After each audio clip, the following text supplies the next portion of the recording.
You haven't lived until you've heard the show Americans are talking about. The show that launches its listeners to the height of humanity. The audio hour that travels the landscape of adventure. The sound that comforts more than the clip of your first bolt. It's the Ogden Outdoor Adventure Show!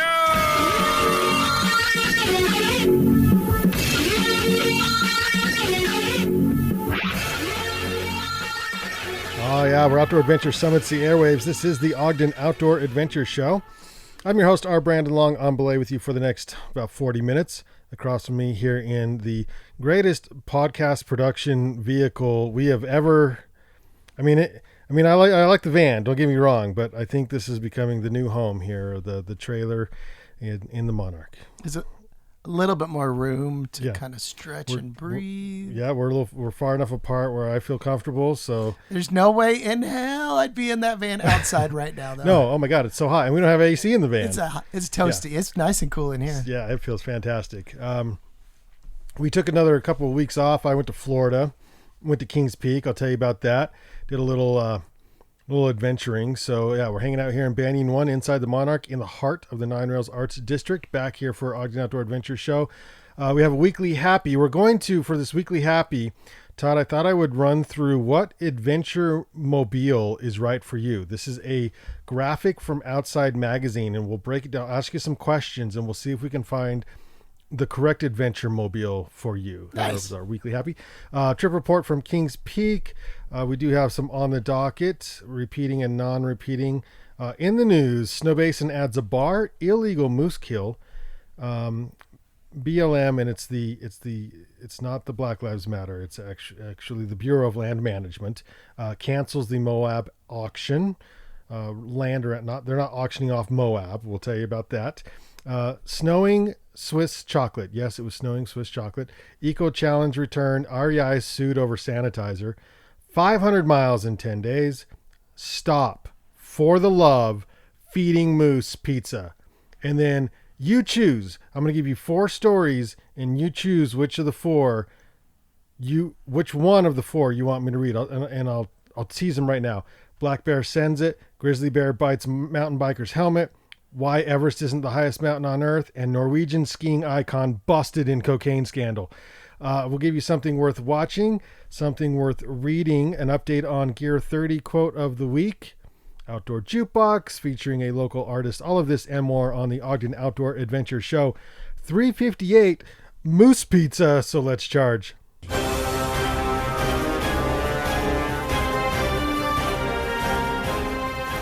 He summits with the agility of a mountain goat, flashes routes faster than UPS, is more intimate in the mountains than Jake Gyllenhaal. He's Todd to the top.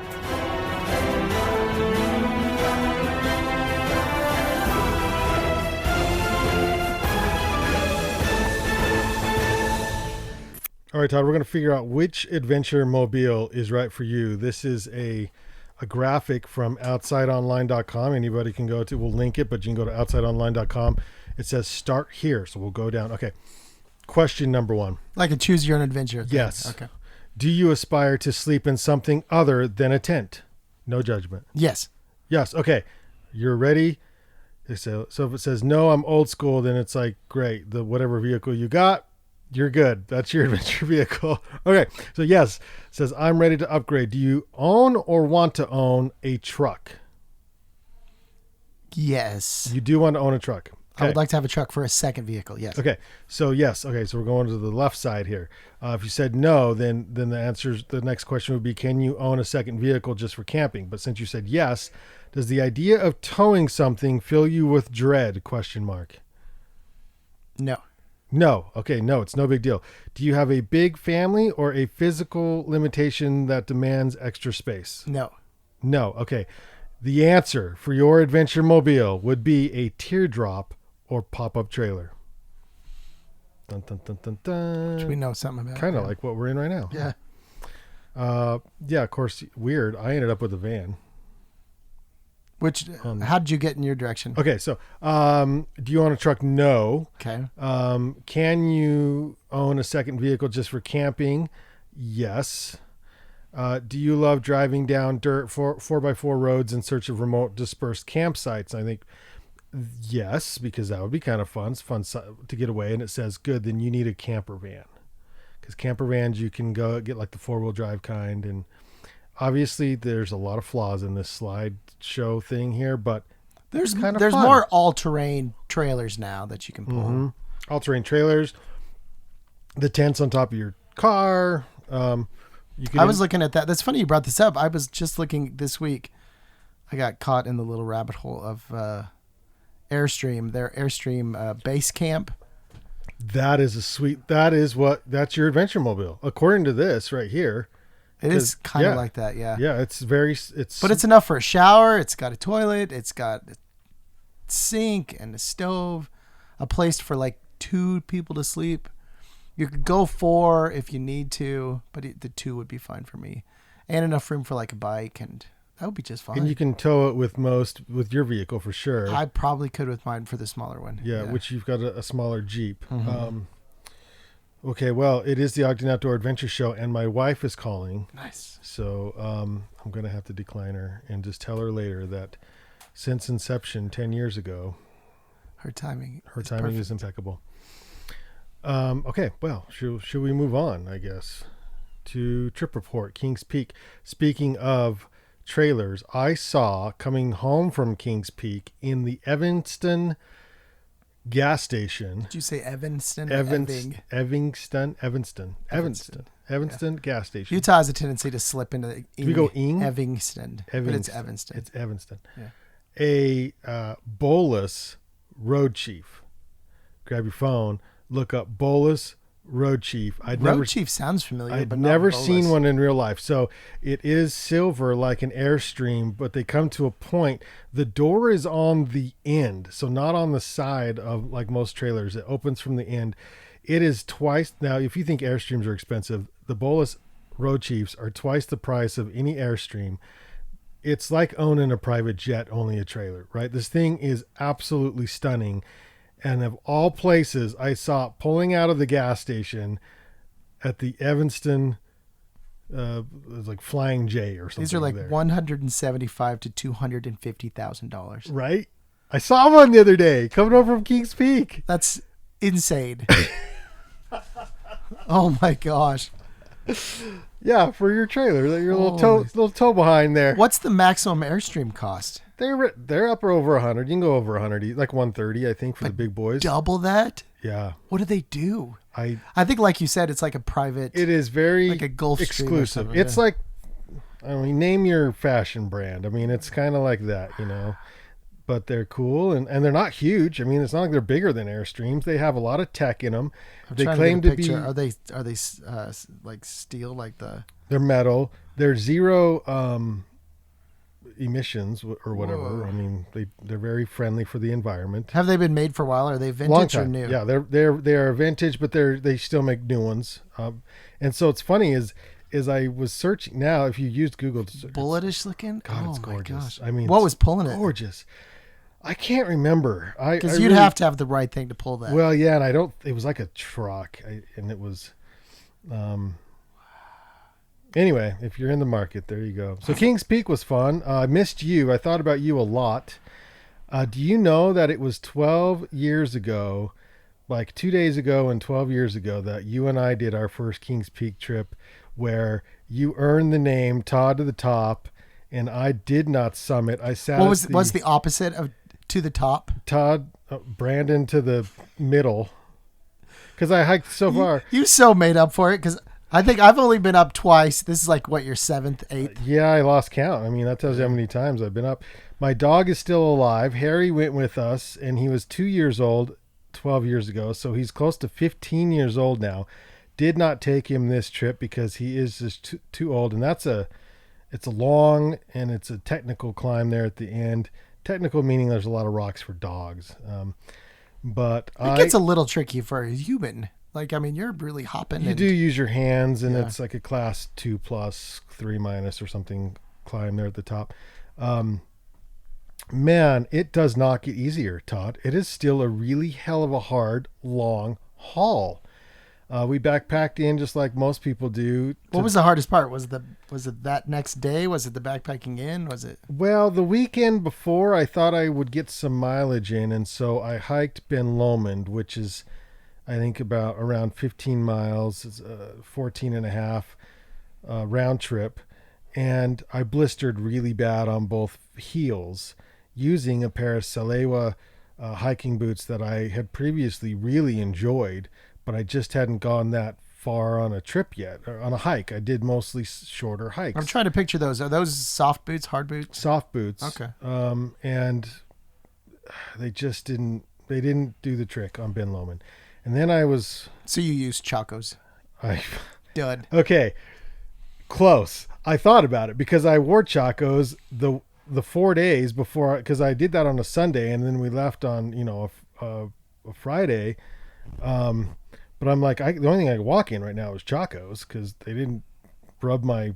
Your feet were hurting. Yeah. And I'm like, well, I don't know what I'm gonna wear. So I had some other Salewa's approach shoes, the Firetail something other. They're like approach shoes, not necessarily hiking shoes, but I put them on and they were super comfy and they have they're almost like a rock climbing rand around them so that they're good on those rocks up high. And I thought, okay, I'll try these.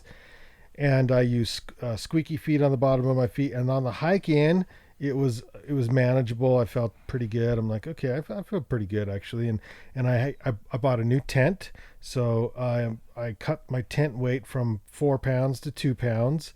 I went with the Hilleberg Enon, so it's a one-person, so solo tent, because I went with Scotty the Body. For those of you who know Scotty the Body, and right now COVID, so sleeping in your own tent is a good idea. So we each brought our own tent. I have a nice lightweight sleeping bag. So my equipment, my backpack was about 20 pounds before I put in the water. So I was actually pretty happy with that weight. Carried it pretty well. I felt good to start, but got a little tired. Now, day 2, I just didn't have any energy. I had zero energy. I didn't sleep very good at night, that first night. And on the hike in, now it's about... 7 miles from Dollar Lake to the top of Kings, and that last mile is just a rock pile. I had zero energy. I don't know if it had to do with my training regimen was severe. I sat on the beach in Florida drinking beer for at least 2 weeks, like a week and a half, to train for this. And so it's not like you didn't give it some thought. I did. I really tried hard. And then when we got back, of course, I hiked Ben Lomond, and I thought, that's all I need. I'd say I'm done. I'm good to go. Let's crush it. So, which is still more training than we did 12 years ago. but we were also 12 years younger. So there's that. No, I sucked, man. I was sucking wind. I had 12-year-old girls passing me and 75-year-old men passing me. I got passed by every person, but mentally I felt very confident. I'm like, well, this sucks. And I was mad at myself, but I wasn't stopping. I'm like, I'm just going to keep going. And I know how far it is because I've done it. I knew the hike back was going to suck. And I used to cramp a lot. And for some reason at my recent diet changes, I didn't cramp at all. And I normally cramp a lot, and I didn't cramp at all. So that was fantastic. And so muscles, my legs and everything actually did pretty good. I was pretty happy with that. It's just I had zero energy and air to get up that damn mountain. I was so slow, ridiculously slow, but I made it to the top.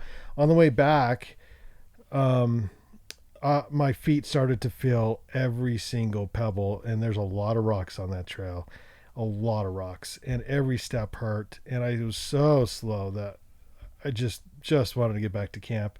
And I got back to camp, crashed in my tent for like 45 minutes, took a couple Advil, and took my shoes off, and just laid there like dead, like this is the worst thing ever. And then after my little 45-minute nap, I'm like, all right, I feel pretty good, wake up, make some dinner, and I slept much better the second night, and then hiked out. But that, again, the hike out, my feet were already hamburger from day 2. And so the hike out was every step hurt.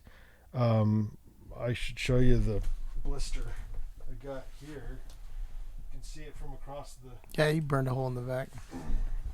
and that was from Ben Lomond. It never went away. And so I got multiple blisters, and it just, when every step hurts and you're walking 13,000 steps on the way out, it adds up, and like, you want to cry with every step. Still a good trip. Saw bull moose in our camp, which is limping, by the way. So he probably tried to summit the day before because he was limping really hard. And then a female moose on the way out. But I thought of you a lot. Now, this was a trip.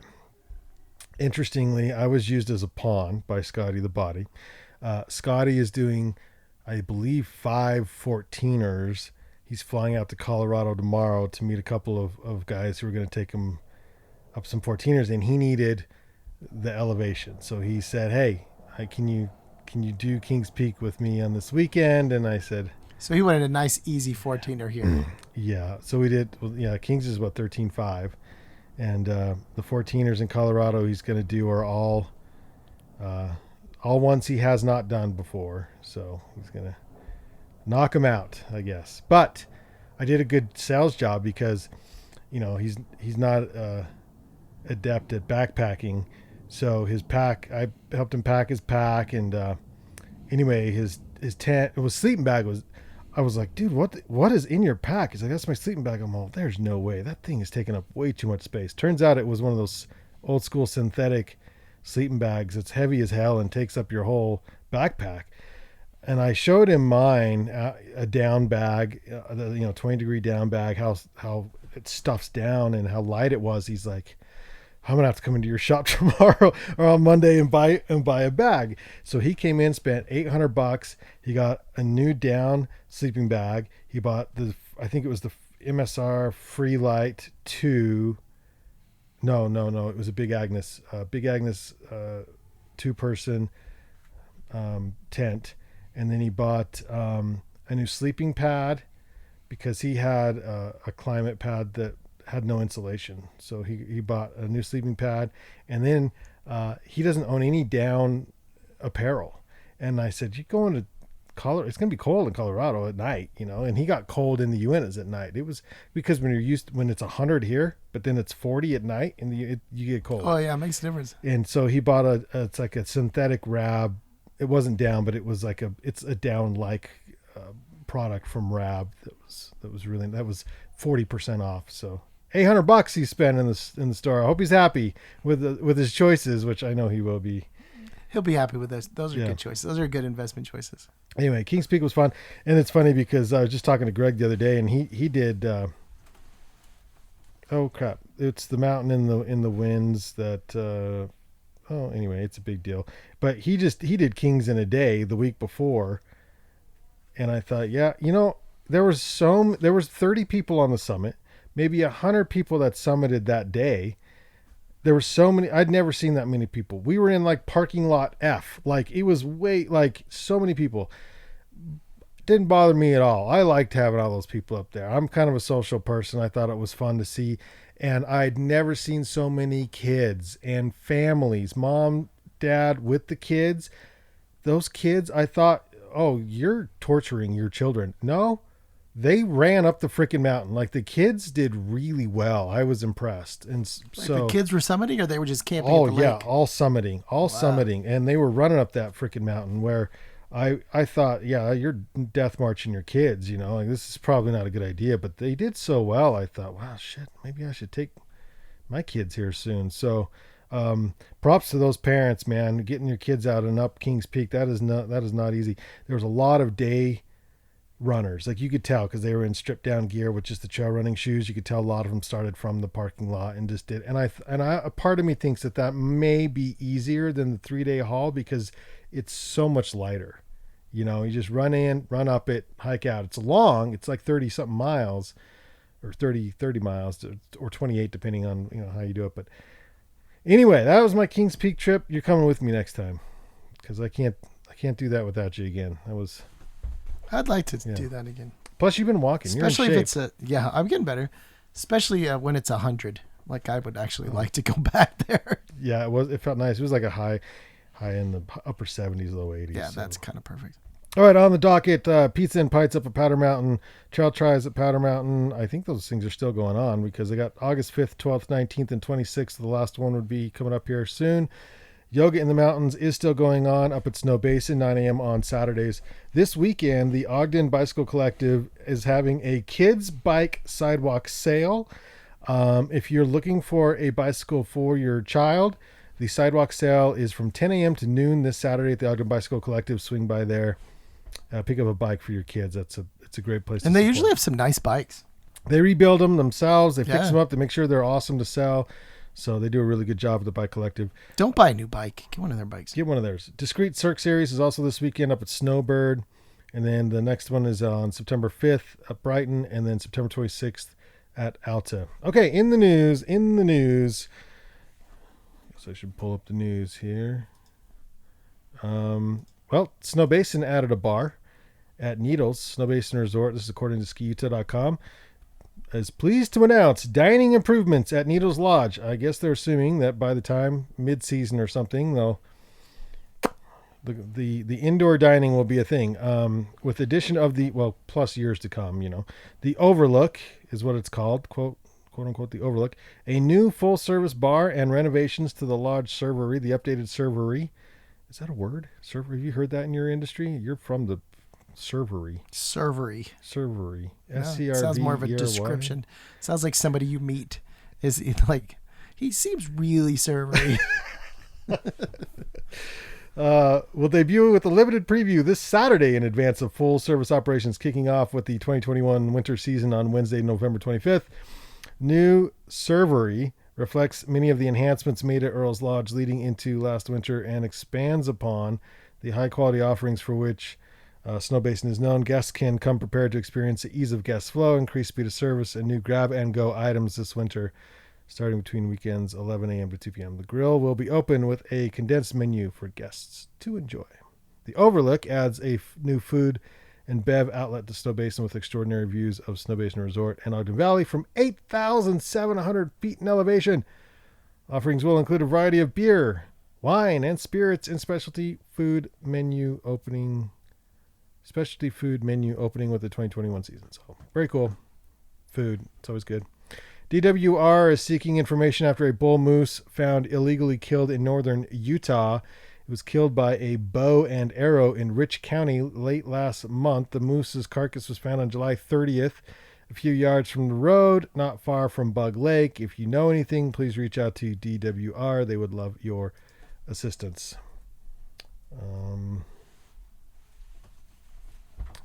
All right, let's see what else we got here. The BLM cancels plans to auction 85,000 acres around Moab amid pressure from climbers. After sustained advocacy from the climbing community over the last several weeks, the Bureau of Land Management, or BLM, announced today that it has canceled its plans to auction more than 85,000 acres of recreation-rich land around Moab, Utah for oil and gas leasing. We'd like to thank all of the climbers around the country who responded to our call, says Access Fund Executive Director Chris Winter. This is a big win for the climbing community and is proof that we are a powerful force for protecting public lands. Good job, climbers. Get her done.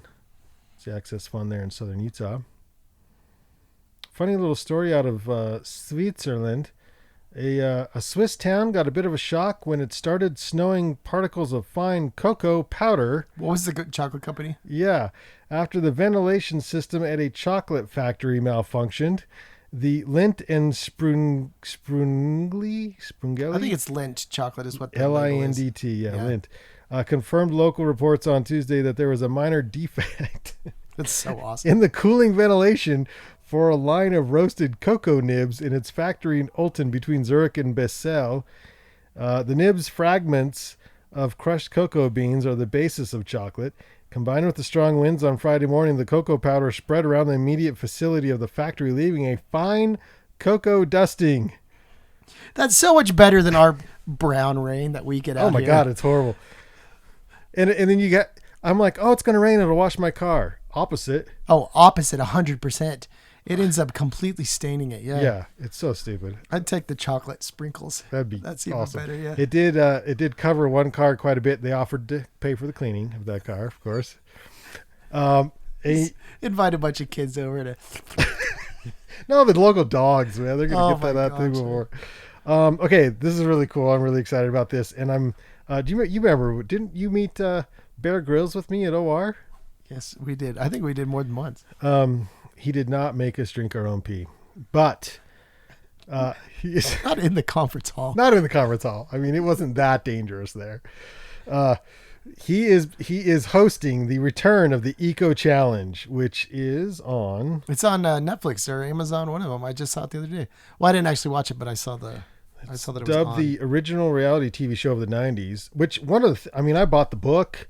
I'm like, this is so cool. It's adventure racing is what it is, and it's so cool. Different teams go for days. This was pre-Survivor. Happens on August 14th, so that passed. We got an exclusive interview with one of the competitors to learn more what all the hype is about.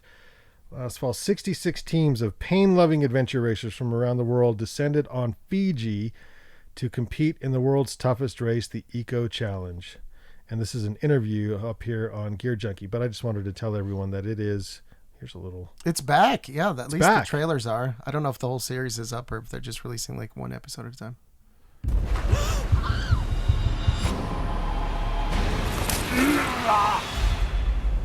Amazon original. Amazon, that's it. Prime 66 Video. teams from 30 different countries have descended on Fiji. I have no clue what to be afraid of. I'm about to find out. To compete in the world's toughest race. The horse is relentless, creator of so every Survivor. step is a victory. We came here to show the world who we are. To make sure that those people who feel underrepresented feel that they have a voice. I am a tough chick, and I'm proud of that. I was diagnosed with Alzheimer's. To do this race with my dad is a priceless experience. We wanted to prove that the girls in India are Gosh, I wanna strong and cry they can already. achieve anything. This is not a normal adventure race. 671 kilometers. Mountains, I don't mind climbing, I mind dying. jungles, I need help! rivers, ocean, 4 hours of sleep in 4 days. and it is brutal. It's so hard. All right. So anyway, it's coming to. We're promoting it. I think it looks awesome. Who knows? But It sounds like fun. REI is being sued. Apparently, they had some ineffective hand sanitizer amid the virus. The suit says, outdoor gear retailer, which you never see the full name, Recreational Equipment Inc., or as we know them, REI, and a Massachusetts hand sanitizer company sought to capitalize on the COVID-19 pandemic by falsely marketing an alcohol-free product as a quote-unquote proven alternative to alcohol sanitizers, end quote. According to a punitive class action lawsuit filed in federal court Tuesday, the suit claims REI and Wilbraham, Massachusetts-based Safe Hands Solutions LLC were, quote, preying upon the crisis caused by the coronavirus, end quote, to boost the sales of their sanitizer, which uses benzalkonium chloride rather than alcohol. Of course, I got most of mine from our local distributor here, Ogden's own alcohol distributor, Ogden's own, who started making sanitizer locally as a disinfectant when demand for sanitizing products was high. But despite the product's claims, there are no reliable studies to support the idea that Safe Hands' product is an effective alternative to alcohol-based hand sanitizers. The suit says, countering that the benzalkonium chloride product is substantially less effective. Neither REI nor the Safe Hands have returned comments on this yet. So let's see how that goes. I think the last I heard, there's been like 100 different sanitizer companies that are, it's either ineffective or it's harmful or it's... Oh, you're kidding. I mean, people just start making it. I mean, even these breweries, distilleries, they probably, had a sense of what they were doing, but I think a lot of people just dug in and you're like, oh, maybe we didn't get it fully tested before we start distributing it. Yeah.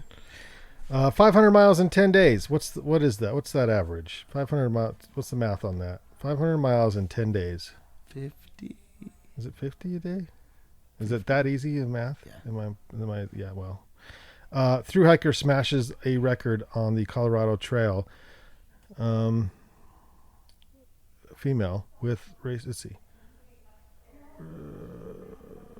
Michaela Flyby, Ostler's endeavor on the Colorado Trail stands out as a highlight. On July 30th, Ostler set out on an attempt the famous Colorado Trail, spanning 486 miles from Denver to Durango and encompassing over 80,000 feet of vertical gain over 8 mountain ranges.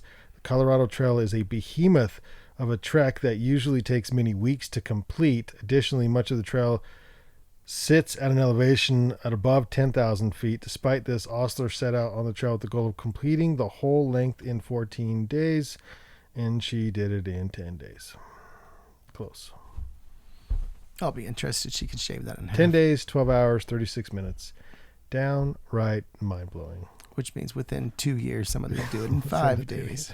And finally, stop feeding the moose pizza, for crying out loud. Park rangers in Jefferson County, Colorado are requesting visitors do not feed the moose pizza.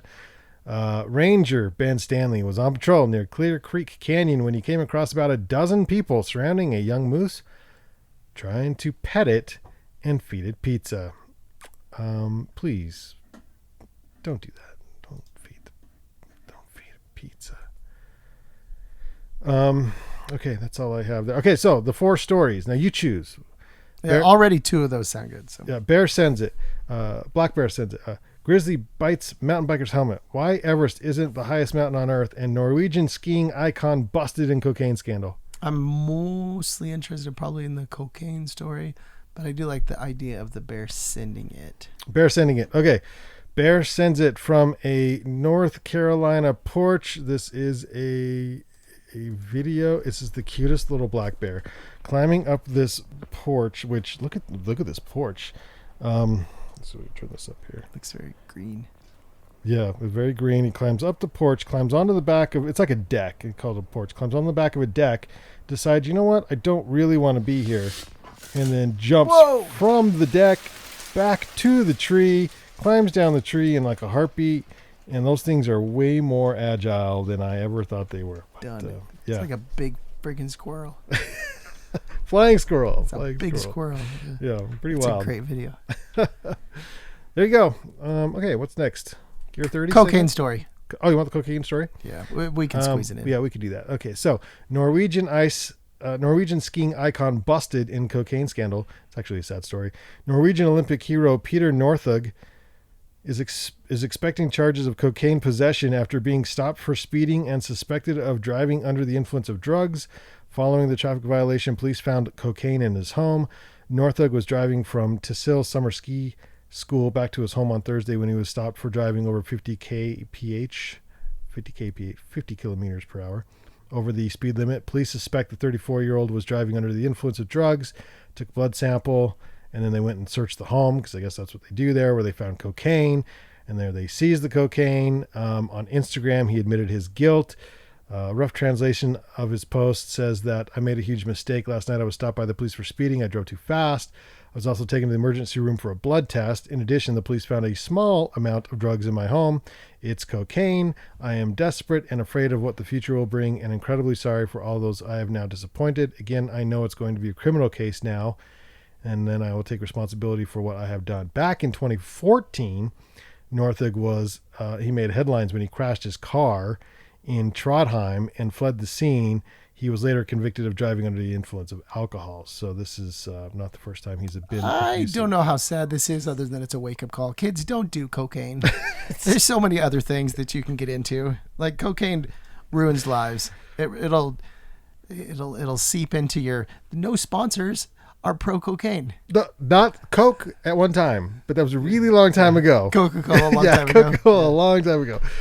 No longer, yeah. Even a small amount of cocaine. I like it. It was just a little bit of cocaine. It was just a little bag, like one little bag. I mean, something worth watching. So there's new streaming platforms all over the place. Sad. I tried to pick up Peacock, but Fire Stick and Roku don't carry Peacock yet. So your LG TVs do, and Xbox and Apple TV all carry Peacock, but the two largest streamers, Roku and Amazon Fire Stick, they're still in negotiations. So Peacock. NBC's. Yeah. They've and my Dan Patrick is moving to Peacock, and I'm gonna have to just use the laptop for that. Anyway, TGR, Teton Gravity Research, released their own streaming platform because they made money by releasing these outdoorsy films every year. That's and smart, yeah. Touring, and they can't do that in 2020. And so in order to watch the films, you can stream them on TGR's new streaming platform that they launched. And it's pretty cheap. It was like $4 a month or something like that. So check out TGR's new streaming platform and all the cool videos that you're used to from TGR. Those $5, $10, $12 they're starting to add up. They're starting to add up. Like individually, you're how am I it's just spending $4? $75 a month on Those things add streaming up. services? And then you get a basic cable on top of that for your Wi-Fi or whatever it is, Oh yeah. All right, something worth reading. Not everyone's going to be interested in this, but I am, because I've tried low-fat diets or high-fat, low-carb diets in the past. Do high-fat diets work for endurance sports? And this article on outsideonline.com, it's high-fat diets still don't boost endurance after a controversial Australian study's negative findings about low-carb, high-fat diets. Scientists made adjustments and ran the study again. I'll give you a little, summarization. It still didn't come out in favor of the high-fat diet, but you can read kind of the problems with what they're looking at and everything. If you are a LCHF diet person, low carb, high fat diet person, and you're looking to do ultras and stuff, this article may be of interest for you. It's definitely worth reading. outsideonline.com. Gear 30 segment. This week we have ultras on sale. We got new Nemo in stock. We are getting ready for fall. I think winter's going to crush it. So we're going to start pre-selling our Icelandic skis, and we're going to start doing our season rentals for skis. So if you're looking forward to the fall for ski season, now's the time. Come on into the shop at Gear 30. We've got Ultra on sale. Still have everything you need for backpacking. Been pretty good at keeping all the backpacking stuff in stock. So, and then I think it was S News did a list of the 50 hottest gear items for summer 2021. I don't know if anything really stands out. Number one, they put the Primaloft Gold with Pure technology. That's the PURE Tech, $199. It's for the Patagonia Nano Puff jacket, which, by the way, we'll have at Gear 30 this fall. Bringing in our first shipment of Patagonia will be around September 1st. So we'll have Patagonia this fall, and later in October or November, I think, is when we're getting the Nano Puffs in. The Promise, the new synthetic insulation, makes a massive dent in carbon emissions. Patagonia's Nano Puff will be the first jacket to feature the lightweight and highly compressible Primaloft Gold Pure. Pure stands for produced using reduced emissions, a 100% recycled synthetic microfiber material. The production process saves roughly half the carbon emissions by binding the synthetic fill without heat, instead using an eco-friendly treatment to cure it with air. That says it's coming out next year, but maybe we do have to wait till. Anyway, we're gonna have Patagonia's Nano Puffs this fall. Don't know if it'll be the Pure Tech version or not. There's 50 different. MSR's got a Guardian Gravity Purifier. That's pretty cool. There's a lot of stuff on here. It's on S News. It'll be in the show notes that you can find at thebanyancollective.com. That's all I have. Quote of the week. Life is too important to be taken seriously. Oscar Wilde. Thank you, Banyan1, for powering today's 358th episode of the Ogden Outdoor Adventure Show. Look for us on Facebook, Instagram, iTunes, Spotify, banyancollective.com, Podbean app. Tell everybody, tell all your friends, subscribe, tune in weekly to the show. All show notes are available with the links. So if you thought something was interesting, go to thebanyancollective.com. All the links are there. Anything else? Oh, DM us on Instagram, Ogden Adventure, if you want to say hi. Yeah. What else should we mention? Oh, next week is a new interesting van sessions.